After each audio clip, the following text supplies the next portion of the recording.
Praise the Lord. கர்த்தருக்கு மகிமை உண்டாவதாக. நேற்று தினத்தில் ஆண்டவருடைய இரக்கம் எவ்வளவு நாளைக்கு, யாருக்கு அந்த இரக்கம் ஆண்டவர் செய்வார் என்றெல்லாம் நாம் படிப்படியாக தியானிக்கிறோம்.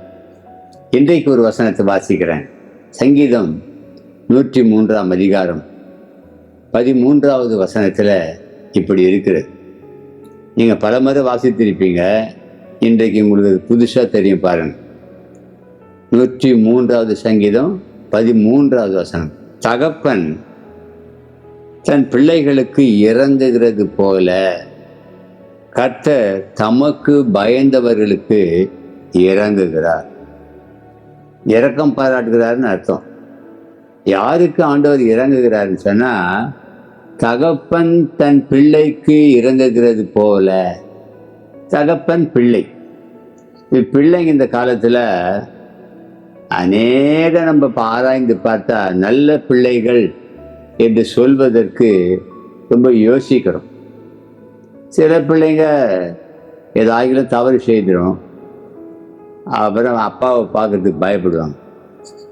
ஆனால் நம்ம ஆண்டவர் அதை பார்க்க மாட்டார். என் பிள்ளையாச்ச அந்த பாச உணர்வு. அப்போ இயேசு என்ன பண்ணுறாருன்னா, தகப்பன் எப்படி தன் பிள்ளைக்கு இறங்குறானோ அதை மாதிரி நீ எனக்கு பயந்து என் சமூகத்தை தேடுவாயானால் உனக்கும் நான் இரக்கம் செய்வேன்.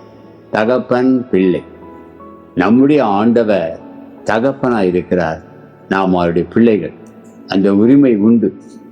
ஆகவே கர்த்தர் உங்களுக்கும் இரக்கம் செய்வார். ஏதோ தவறு பண்ணிட்டோம், அதனால எப்படி நமக்கு இறங்குவாரோ ஆண்டவர் நினைக்கிறியா? இல்லை. நீ என்ன மீறுதல் பண்ணாலும் அப்பான்னு சொன்னா அவர் இரக்கம் செய்கிறார். கர்த்தர் உங்களை ஆசீர்வதிப்பார். இரக்கம் உள்ள தெய்வத்தை விட்டு விடாதீங்க. கர்த்தர் உங்களை ஆசீர்வதிப்பாராக. May God bless you. Amen.